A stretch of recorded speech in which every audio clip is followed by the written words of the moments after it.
And we're back. This is Tak Oda, CIO of Attaché for Business, here with Lisa Hammond, our intrepid CEO and HR expert. We are plugging along with our top 10 mistakes small businesses and entrepreneurs make when hiring people. And now we're down to number six, right? The sixth biggest mistake? We're on number six. All right, let it roll. Let's see what it is. All right, Mistake number six. poor hiring process. All right, I think we have lots to say about this one. It might be hard actually to keep it to one video. There's a lot of things that you could do wrong here, but let's stick to the biggest mistakes. Lisa, what's the thing that you feel like people get wrong all the time? I think the first thing they get wrong is just absolutely from the beginning and the ad, creating the creating the ad for the job. Yeah, that's Okay. number one. And it goes all the way through the process because the one thing people often do is they put the job description up. Now, it may not be a fatal mistake. It's just Mhm. that sometimes you can get a much better candidate if you do something that's more like an ad. And we've had, multiple videos talking about that. So I'm not going to go into the ads Mhm. it's themselves, but I think that's the first place that you mess up. Right.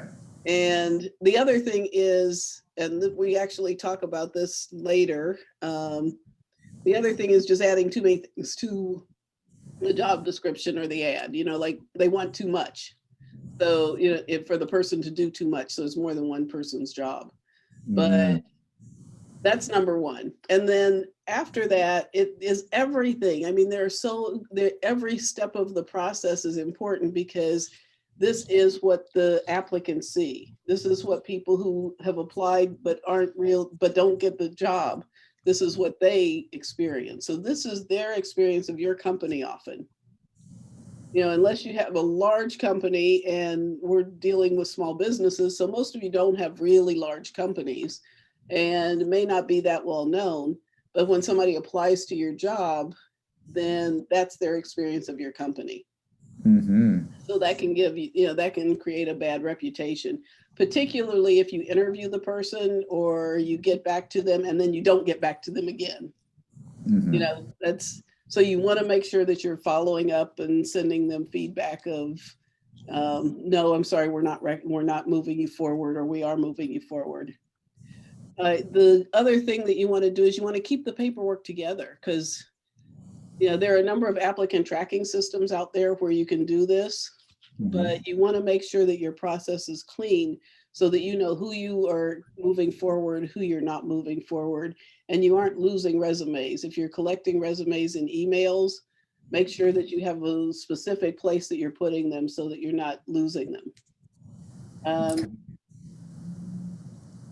So it seems like so far, if I were to summarize, one big part is remembering that the hiring process is an extension of your PR, right? It's your image to these people. The second part is be organized right, about how you do things. right. All right.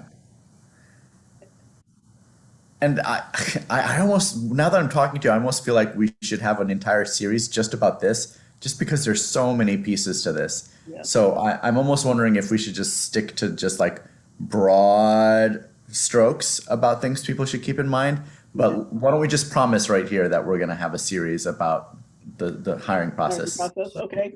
Yeah. Yeah, definitely. So, so you want to have a place where you keep everything.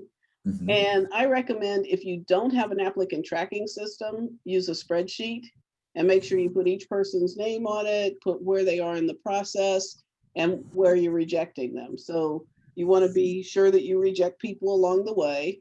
And then you can send out an email telling them that, you're sorry, they're not being considered any further, but you want to keep them, in mind. So you want to also let them know that they can continue to look for other positions that you have coming up, unless Right. you really don't want them to. Right. Right. That could be the case too. Yeah. And then, I always talk about pre-interview questions. I really believe that should be part of every interview process, unless it's if you have a fast food restaurant where you're churning people very quickly, maybe not. But if it's any type of an administrative job at all, I think you definitely need to have the pre-interview questions. Right. Um, with the pre-interview questions, then you also want to have the review process, the rejections, and then moving those forward, then you have the interview process. And whether if you're multiple people are interviewing, you decide, are you going to have everybody interview? Is it just going to be you? Are you going to be the last person to interview? How are you going to run that? And you want to run it the same way with everybody. Right. Yeah. Let's go back, refer back to mistake number 7, right? Having Right. a decent interview. Yeah. Yeah, But exactly. but the overarching rule here is just keep organized, stay consistent with that piece. Yeah.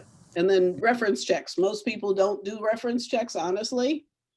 And you want to do reference checks, and you also want to be able to know what you're hearing in the reference checks. So you want to listen not only for what they're saying, but how they're saying it and the words they're using.